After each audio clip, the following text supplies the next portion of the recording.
शहबाज शरीफ को असम्बली तोड़ने और इलेक्शन कराने से नवाज ने रोका था।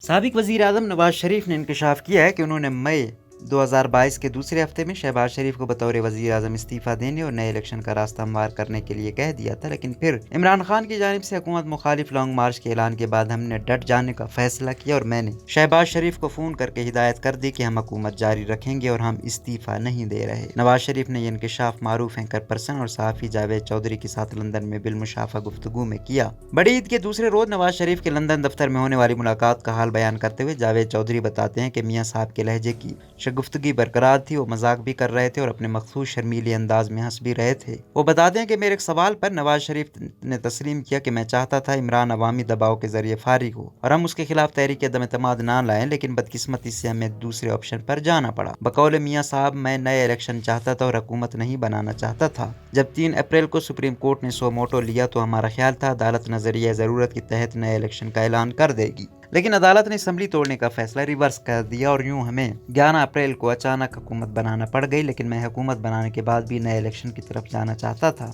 हम 11 मई को लंदन में इकट्ठे हुए और ये फैसला किया कि शहबाज शरीफ वजारत उज़्मा से इस्तीफा दे देंगे। हमने सोचा कि कौमी असम्बली इसके बाद बेशक नया वजीर आज़म चुन ले या फिर असम्बली टूट जाए। इस हवाले से शहबाज शरीफ की तकरीर भी तैयार हो चुकी थी, लेकिन जब इमरान खान ने लॉन्ग मार्च का ऐलान कर दिया तो मैंने शहबाज शरीफ को फ़ोन करके कहा कि हम हुकूमत जारी रखेंगे और अब इस्तीफा नहीं देंगे। मैंने शहबाज से कहा कि इलेक्शन अब अगले साल ही होंगे और यूं हम डट गए। जावेद चौधरी के बकौल मैंने पूछा, मियाँ साहब अगले इलेक्शन कब होंगे? उनका जवाब था अगस्त 2023 में हुकूमत की मुद्दत पूरी होगी और अक्टूबर में इलेक्शन होंगे, लेकिन हम इससे कबल मईशत को ट्रैक पर लाएंगे। जावेद चौधरी के बकौल लंदन में होने वाली मुलाकात के दौरान नवाज शरीफ मजाक भी कर रहे थे और मखसूस शर्मीले अंदाज से हंस भी रहे थे, लेकिन उनकी सेहत और जज्बा दोनों मान थे। उनके गले में खराश थी और उन्हें सुनने में भी दिक्कत महसूस हो रही थी। हुसैन नवाज ने बताया कि इनका इलाज चल रहा है और प्रोसीजर भी हुए हैं, लेकिन दिल के अवारिज और गुर्दे और मसाने के मसाइल अभी तक मौजूद हैं। जावेद कहते हैं कि मुझे मियाँ साहब के दफ्तर में 3 घंटे गुजारने का मौका मिला। मुझे महसूस हुआ कि 3 वाक़यात ने उनके जहन और रूह पर गहरे असरात छोड़े हैं, यानी बेगम कलसूम नवाज और वालिदा के इंतकाल और जुलाई 2018 में मरियम नवाज की उनकी आंखों के सामने गिरफ्तारी। नवाज शरीफ 10 सितंबर 2018 को बेगम साहिबा से फ़ोन पर बात करना चाहते थे, लेकिन जेल सुप्रीडेंट ने उन्हें टेलीफोन की इजाज़त नहीं दी थी और यूं 11 सितंबर की सुबह 11:15 बजे बेगम साहिबा का इंतकाल हो गया। मियाँ साहब को आखिरी मरतबा बात ना कर सकने की का कलक है। उनका ख्याल है कि जेल हुकाम को इमरान खान ने रोक दिया था। उन्होंने इस ज़माने में कहा था कि अल्लाह ताला किसी को कमज़र्फ दुश्मन ना दे। इसी वजह से नवाज शरीफ अपनी वालिदा को लहद में भी नहीं उतार सके थे। फिर 13 जुलाई 2018 को पुलिस ने उनके सामने मरियम नवाज को गिरफ्तार कर लिया था। ये वाक़या भी सानिया बनकर उनके दिल और दिमाग पर सब्त हो गया और वो अब तक इन तीनों वाक़यात के सराज से बाहर नहीं आ सके। जावेद चौधरी बताते हैं कि नवाज शरीफ मुल्क की हालात के बारे में परेशान थे। उनका कहना था कि हमने 75 साल बर्बाद कर दिए, हमारे पास अब ज़्यादा वक्त नहीं बचा, हमें मुल्क में कानून और आइन की हुक्मरानी कायम करना होगी, इसके अलावा कोई चीज़ मुल्क को नहीं बचा सकती। उनका कहना था हमें ये फैसला भी करना होगा कि पाकिस्तान में असल इख्तियारात किसके पास हैं। उनका कहना था एक मुल्क में जब तीन अथॉरिटीज़ होंगी और सदर और आर्मी चीफ के साथ साथ चीफ जस्टिस भी इंतजामी फैसले करेंगे और वजीर आजम सिर्फ मार खाने के लिए होगा तो फिर मुल्क कैसे चलेगा। उनका कहना था वजारत उज़्मा क्या और कोई इंसान इस बेख्तियार ओहदे के लिए इतनी मार क्यों खाए। वहाँ उनके छोटे साहिबजादे हसन नवाज भी बैठे थे। मियाँ साहब ने उनकी तरफ इशारा करके कहा, मुझे इसे तनख्वाह ना लेने के जुर्म में डिस्क्वालीफाई किया गया। हसन नवाज ने लुकमा दिया और वो कंपनी भी 2013 में ख़त्म हो गई थी। मियाँ साहब का कहना था मैं 3 बार वज़ीर आज़म रहने के बावजूद यहाँ लंदन में बैठा हूँ, क्या मेरे साथ ये सलूक होना चाहिए था।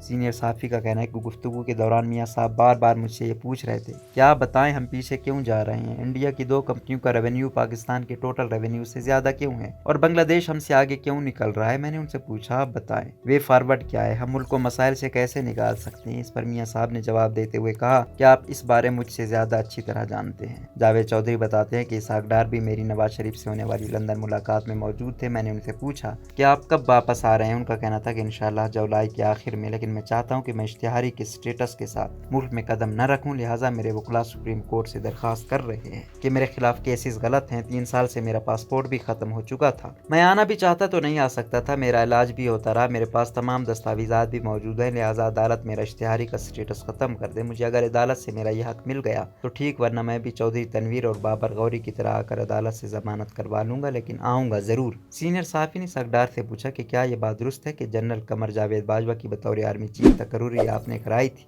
और चौधरी निसार जनरल इशफाक नदीम को चीफ बनाना चाहते थे? डार साहब ने इसकी तायद की। उनका कहना था, मेरा बर इमाम सरकार की निस्बत से इनसे राब्ता था। मियाँ साहब और मैं दोनों जनरल बाजवा के हक में थे, हमें जनरल साहब से कोई गिला भी नहीं, हमें उन्होंने कभी तकलीफ नहीं दी, वो एक अच्छे इंसान है और उनके father in law general Ejaz Amjad मेरे पुराने जानने वाले थे। जावेद चौधरी के बकौल मैंने हुसैन नवाज से पूछा, क्या हमजा शहबाज को वजीर आला पंजाब बनाना ठीक फैसला है? ये बोले, ये कुदरत का फैसला था, इत्तेहादी परवेज इलाही को वजीर आला बना चुके थे, चौधरी साहब अगर ऐन वक्त पर अपना रास्ता न बदलते तो वजीर आला होते। मैंने पूछा, चौधरी साहब ने अपना फैसला क्यों तब्दील किया? वो बोले, मुझे इस सिलसिले में ज्यादा मालूमात नहीं है। मैंने पूछा, क्या ये बात दुरुस्त है? चौधरी मोहन्नस इलाही को ऐन वक्त पर एक फोन आ गया था और उन्होंने अपना फैसला तब्दील कर लिया। हुसैन नवाज ने जवाब दिया, मैंने भी ये बात सुनी थी, लेकिन मुझे कन्फर्म नहीं है, मुझे इतला मिली थी को मोहन्नस इलाही ने कमरे के दरवाजे को कुंडी लगाकर ख्वाजा साद रफीक और अयाज सादी को बताया था कि हम डील से मुतमईन और मिठाई भी खाई और बांट दी, दुआ भी हो गई थी और हम तवील अरसे के लिए एक दूसरे के साथ चलने के लिए तैयार थे, लेकिन फिर मुझे एक कॉल आई और हम अपना फैसला तब्दील करने पर मजबूर हो गए। मोहन्नस इलाही ने ख्वाजा साद रफीक को फ़ोन करने वाले का नाम भी बताया था। फिर हुसैन